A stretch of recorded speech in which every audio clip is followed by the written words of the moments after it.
Man has hunted since the beginning of time.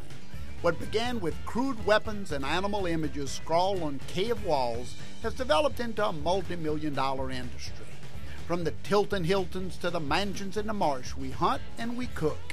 Everything from rabbits and raccoons to deer and ducks, while learning about the passion of sportsmen through the ages. Man's love affair with hunting is really not about the kill, but how to prepare a sumptuous wild game banquet after the hunt. Now get that camouflage apron and join me, Chef John Folse, for another Taste of Louisiana. Funding for After the Hunt with Chef John Folse is brought to you by the Baton Rouge Area Convention and Visitors Bureau. Day is dawning on the Mississippi River and the sun is shining on Baton Rouge. Attractions, shopping, food, and Southern hospitality you know and love. Go BR and go brighter. And the Foundation for Excellence in Louisiana Public Broadcasting. Our mission is to tell Louisiana's story to the world.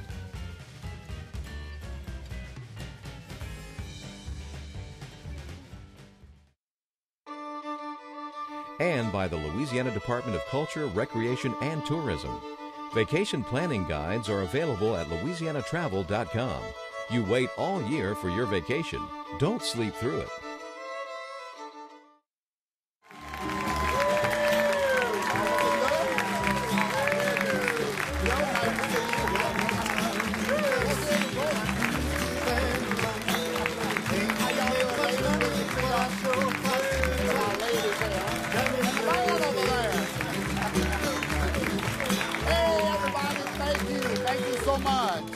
Thank y'all for joining me in Sportsman's Paradise for another edition of A Taste of Louisiana. It's so nice to have all of you here with us in the studio audience today, as well as all of you viewers back home around the country. I just wish you were here with us. We're cooking goose today. That's what we're going to be doing. Oh, yeah, I know. Our kitchen musicians today, y'all. Sylvest Rings right there. Sylvest Rings. Give him a hand. Give him a hand, huh? Thank y'all. Thanks for being here to help us stir up the pot in the kitchen today. We need a little bit of that excitement there. So thank you. I love that hat, too, by the way. Watch out for that turkey. That turkey's right on top of your head there. You know. The brim will be helpful in a minute, huh? Y'all, we've talked about guns and knives as integral parts of the hunt, as well as decoys in hunting calls. We've seen some of the finest hunting camps and castles in the marsh. But one of the key elements to the hunt that we cannot overlook is the importance of hunting dogs. It was at hunting settlements in the Ukraine and Siberia that domesticated wolves first appeared as hunters' companions. Ivory carvings from Thebes show fast-running dogs that were likely ancestors to all hunting and sheep dogs today. Man's best friend is also man's best tracker, man's best beater, man's best retriever, and has been for some time. Let's take a look. The use of dogs to assist man while hunting dates back to ancient man. The Phoenicians had bloodhounds, and even the Babylonians trained hounds for the lion hunt. Well, I think there are drawings on the cave walls that actually show man and dogs hunting together, and it's been a great relationship all the way down to modern times. Today, hunters choose from varied types of hunting dogs, each with specific skill sets. The major category of hunting dogs include hounds, gun dogs, terriers, and cur types. Hound dogs track or chase the desired quarry through their keen sense of sight and smell. Basically in Louisiana we hunt with beagles, our common breed, to hunt with the rabbits, and that's basically a scent dog. Hound dogs are best to track fur-bearing animals such as rabbits, raccoon, foxes, deer, and even large predators. Deer hunting with dogs is unfortunately on the way out. It's great sport, but now it's become limited to swamp areas, huge areas like that, where you need to get something in to move those deer. Gun dogs are mainly used by small game hunters with shotguns.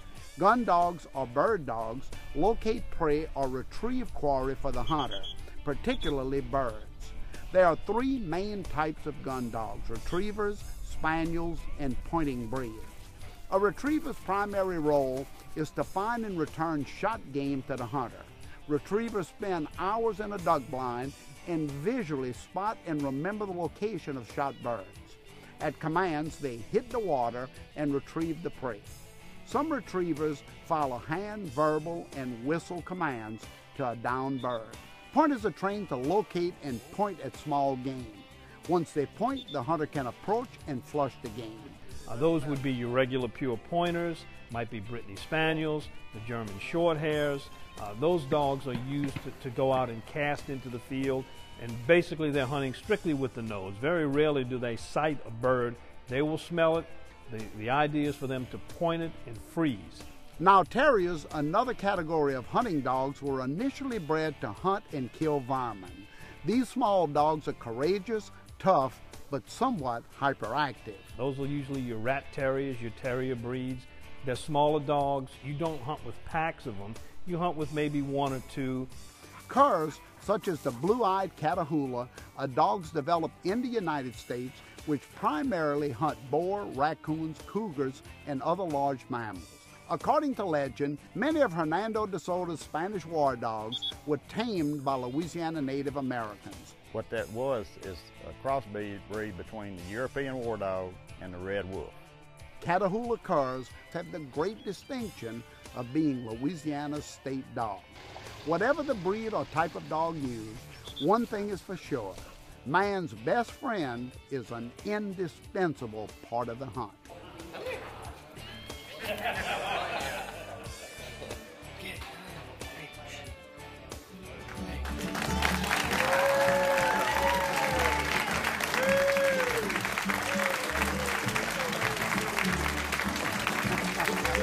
All right, thank y'all so much, everybody. Nice to have y'all. Nice to have.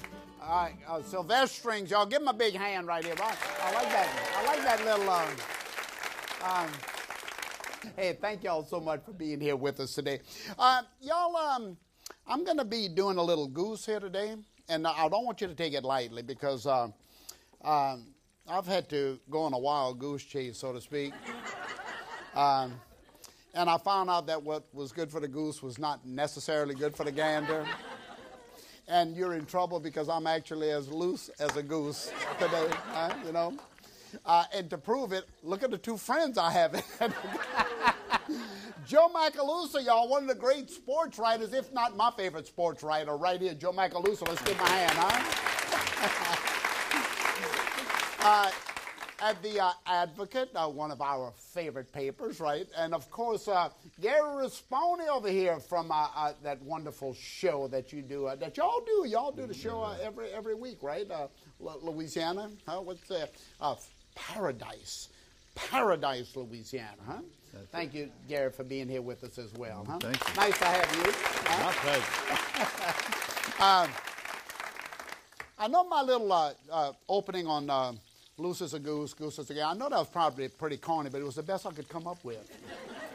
Normally, I'm better than that. I just want to apologize to you, okay? Anyway, y'all, we are doing a goose today because I think that it's one of the best of all of the game meats, one of the best bird meats out of Louisiana. When you think of the numerous different varieties of waterfowl we have, and Joe, nobody knows that better than you, to choose one thing and say that speckled-bellied geese is one of the best varieties, that's probably right, huh? No question.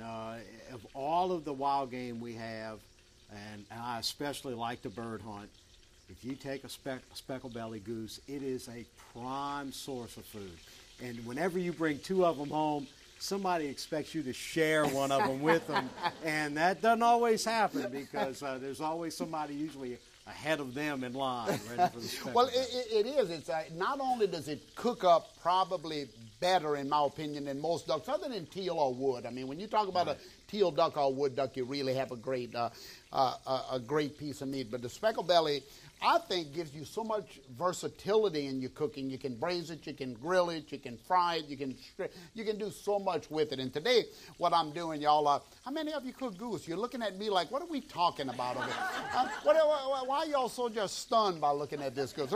Look, here it is. Yeah, it is. I know what you're thinking about, who goosed me, right, huh? All right, y'all. Hey, a little salt. Gary? By the way, John, they call that the ribeye in the sky. That's the all ribeye in the sky. Ribeye in the sky. You heard that? Now, you notice how much salt I put on the inside of this? Well, I'm going to put twice as much pepper. Yeah, thank you. A lot of garlic, and you know why? Inside where I'm putting this is all bone. The meat is here. So I need to put enough seasoning in here that the meat will eventually get through, and the seasonings in here will kind of permeate the sauce or the stock. Right, y'all with me? I don't think you're with me. Huh? You with me now? Okay, now we're going to put some seasonings in then. What seasonings? Carrots, onions, celery, whatever. You know that bottom drawer in your refrigerator that has all that green stuff growing on everything in it? Huh? Y'all know what I'm talking about? It's the bottom drawer. You call it your vegetable crisper. Huh? Well, you don't want to know what I call it. Yeah, it always has stuff in it that you can't quite remember. That's when people start hollering, Martha, what's this? Huh? Well, that's the stuff that goes inside the goose. You just chop it up and you put it in here because just rinse it off, and that's the good stuff that's going to season your goose. Now, I've seasoned all of the inside. You notice how I'm just kind of massaging this goose? I really love this. Huh? Yeah, people think I'm strange, but it's okay. I'm going to put a few little herbs in it. You can put whatever herbs you like. I'm using what kind of herbs do you put in your goose, huh?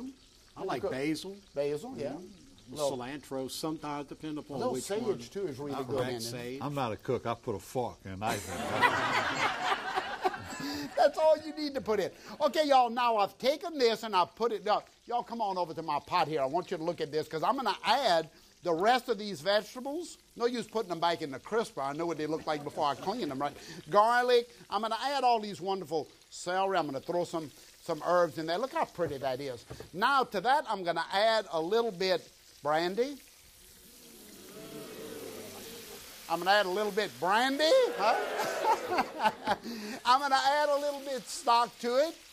I noticed the Clarks back there. I said brandy. He sat up. He said, brandy? Huh? All right, y'all, so I'm putting the stock in here. Now, I can put this into a 350-degree oven and let this go for a little while, or I can just put a lid on it and pot roast it right on top of the stove. Now, let me show you what I'm going to do, because you and I were talking earlier about the fact that the fat from goose sometimes has a little off flavor. I really don't see that a lot because I like the flavor. I don't either, but fruit, y'all. Apples suck up about twice its weight in fat in a pot. So if you really want to take some of the fat from the goose out of the pot, let me show you what I'm going to do. Yams right here. You see my bowl? I have some sweet potatoes chopped up in there. You can buy them in a can too. There's a really, really great stores in the area that sell that kind of stuff. Huh? So if y'all looking for yams, brown sugar, butter, oh yeah, cinnamon. You with me? Now, I would mix all of that up. I think you have the idea. Let's say I'm not going to mix it up really good. I don't have time. But I'm going to go right into the apple with my candied yams like that. Oh, yeah. Huh? Yeah. And you're going to think it's Thanksgiving every day when you do this. Right on top with the little hat. This is going to go around the goose in the pot, about 6 of them. And I'll tell you what, this is going to bake for about 2.5, 3 hours. Take a look at what it looks like when it's all done and it comes out of the oven, y'all. You see that? Huh? See this? Look at that. See those apples? Joe, keep your hand off of that.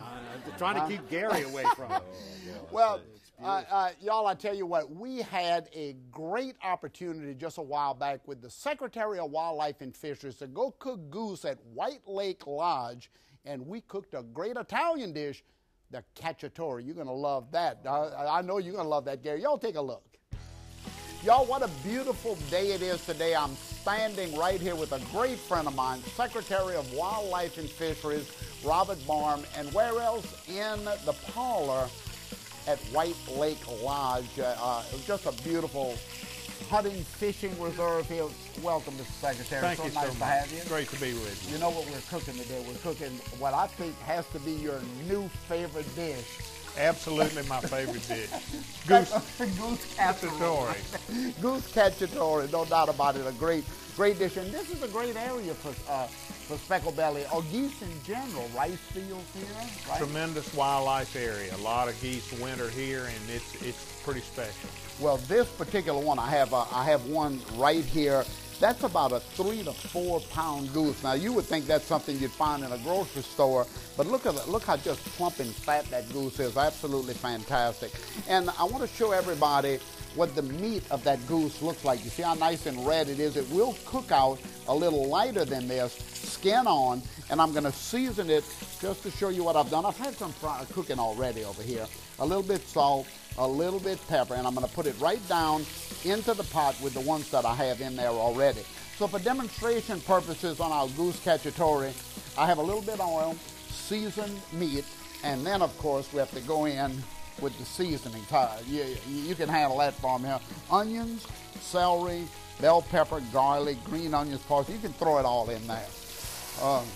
Now, do you do a lot of That's the max of my skill with the cooking. I'm a good... That's it. You've just maxed out. Huh? No, I do a little. So I'm going to stir all those beautiful vegetables around like that. Now, the dark brown roux of Cajun country is just a little bit. We're not making a gumbo. We're making a stew. The cacciatore, of course, from the Italians, loving their tomato-based sauces, and nothing better with game. The acid of tomatoes really tenderize game, and goose is great with acid there. So you can stir that for me. I'm going to get some tomatoes that's already diced in juice. I'm going to put the tomato sauce into it right here. And now, of course, you see Italy hitting the pot all at once. Mushrooms, and in Louisiana we love the wild oyster mushrooms. You see them on all the trees around the swamplands, but these right here are now also a little touch of wine. The Italians like to put a little Chianti into it or something like that, but I'm adding a little touch of red wine. You keep stirring that up nicely just to blend all of the seasonings together. A little salt, a little pepper, a little granulated garlic, and this is the type of dish that someone should expect if they come to beautiful White Lake. There's a lottery system for hunting here. Come in and apply through the lottery for hunting, and this is one of the dishes you'll be able to take home with you. And they had a recipe. We're going to get recipes out there all free here. So how do you like it so far? Oh, hey, I wish I could smell this. You go ahead and put a couple ladles of stock in here. And y'all, once the stock brings it to a rolling boil, it'll cook for about 30 minutes, 40 minutes, depending on the age of the goose. Sometimes you'll have to cook up to 4 hours to tenderize. But when it's done, this is what it looks like right here. Absolutely great. Y'all, I have a great friend of ours, Colonel Vadrine of Wildlife and Fisheries. He's a great cook. I'm going to tell y'all more about that later. Come on in here, Colonel, and come take a taste of our cacciatore. Just put your fork right down in there, and we're going to do the same thing. Whew, it's got to be good. Well, I can't wait to tell them about you. Oh, c'est bon. Merci beaucoup.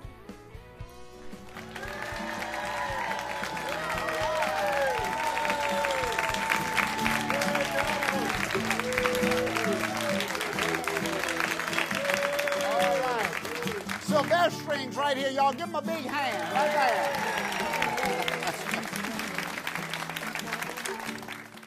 Colonel Vadrine, y'all saw Colonel Vadrine walk into that cacciatore a minute ago. Colonel Vadrine is head of state police, and state police, that's the way Cajuns say police. And anyway, he was not only one of the head waiters, but eventually one of the greatest cooks at Antoine's restaurant in New Orleans as a young guy. Can you imagine that? Now he's head of state. In fact, one of my good friends, Chef Paul Prudhomme, you've heard of Paul, right? Let's give Paul a hand. Huh?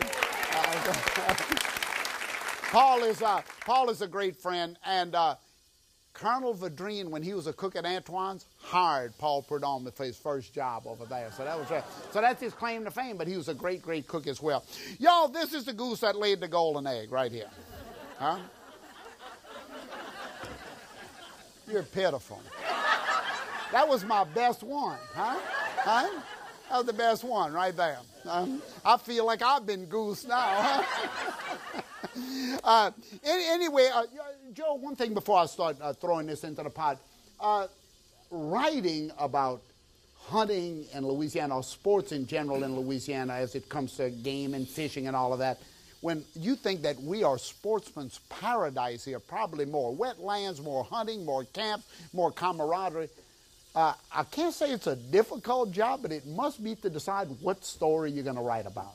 There's never a lack of stories, but in order to get the most popular one out there, you really have to schedule it out ahead of time.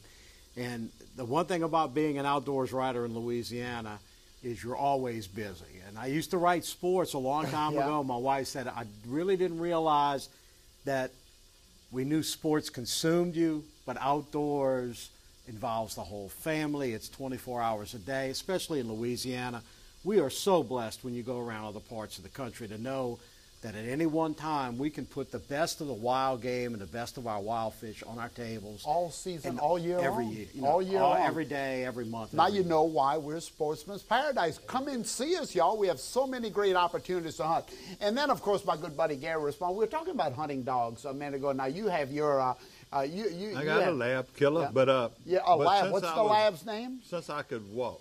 What's Killer. Killer. Lady killer. He was born on Valentine's Day. Lady Killer was born on Valentine's Day. Lady killer. Hold that story. I got to go over there. I got to go there. Killer, the name of his lab, was born on Valentine's Day, so it's short for Lady Killer. Right? Only a hunter in Louisiana. I'm gonna. You see my goose. Now, you know I'm going to season it, salt, pepper, granulated garlic, all inside. And I've cut it in 4. Take a look at it in my pot here.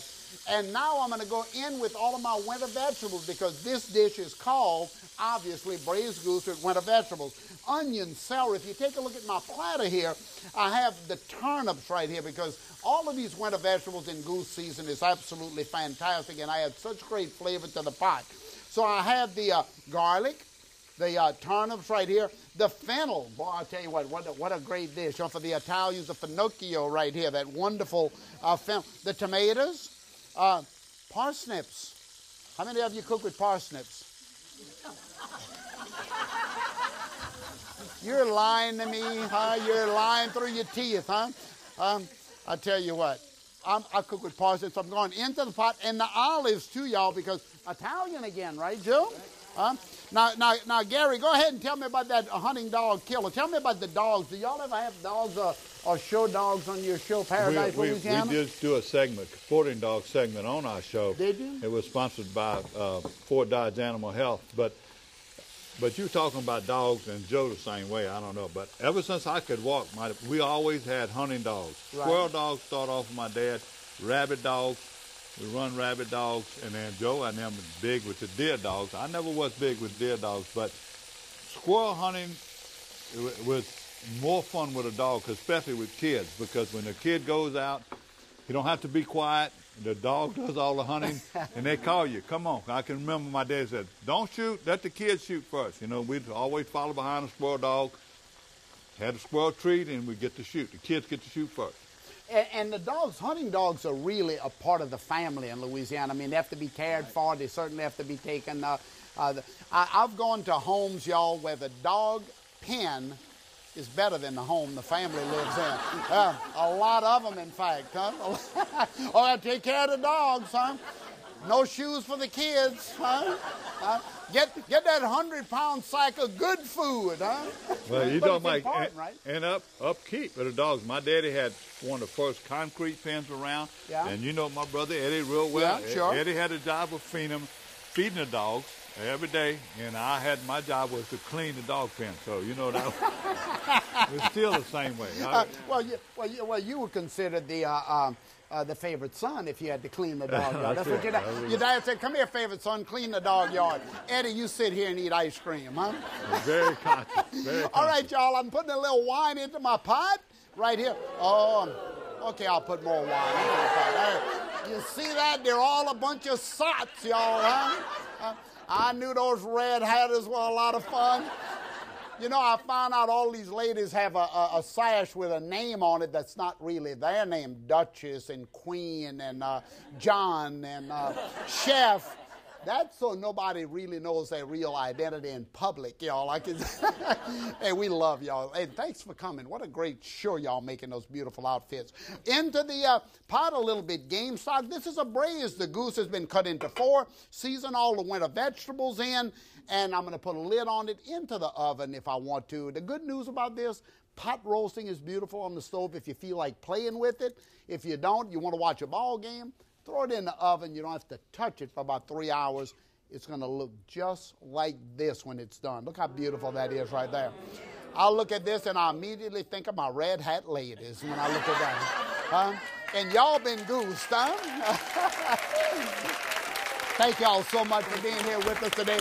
Thanks a million. And y'all, thanks for joining us in the swamps of Louisiana. And remember that man's love affair with hunting is not about the kill. It's not about the skill. It's all about the fabulous feast after the hunt. So y'all, see you next time right here on A Taste of Louisiana. We're eating goose right here. We've been goosed. We have been. Thank y'all. Thank you. To purchase the After the Hunt cookbook by Chef John Folse, an After the Hunt t-shirt or program DVD, call the number on your screen.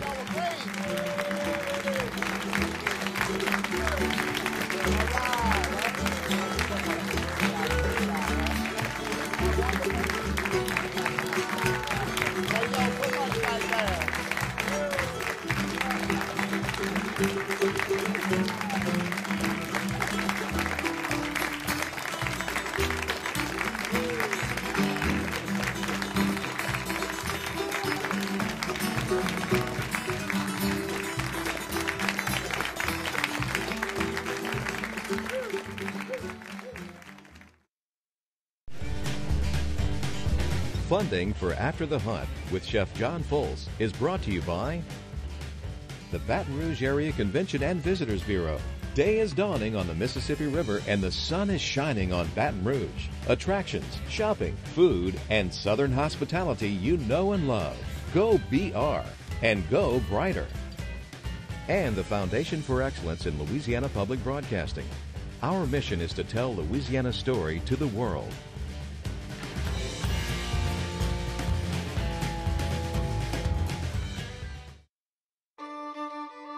And by the Louisiana Department of Culture, Recreation, and Tourism. Vacation planning guides are available at louisianatravel.com. You wait all year for your vacation. Don't sleep through it.